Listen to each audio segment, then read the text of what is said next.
প্রশ্ন ১ অপমৃত্যু মামলার তদন্তের নিয়ম কি?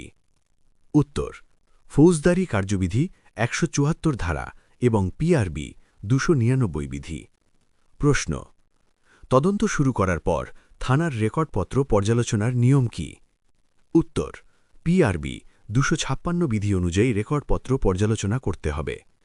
প্রশ্ন তদন্তের সময়সীমা সম্পর্কে কি বলা আছে? উত্তর পিআরবি ২৬১ ও ৩৬৭ বিধি এবং ফৌজদারি কার্যবিধি ১৬৭ ধারা অনুযায়ী সময়সীমা নির্ধারিত আছে। প্রশ্ন তদন্ত পুনরায় চালু বা পুনরুজ্জীবিত করার বিধি কি? উত্তর পিআরবি ২৭৭ বিধি। প্রশ্ন ওসি কখন তদন্ত থেকে বিরত থাকতে পারেন?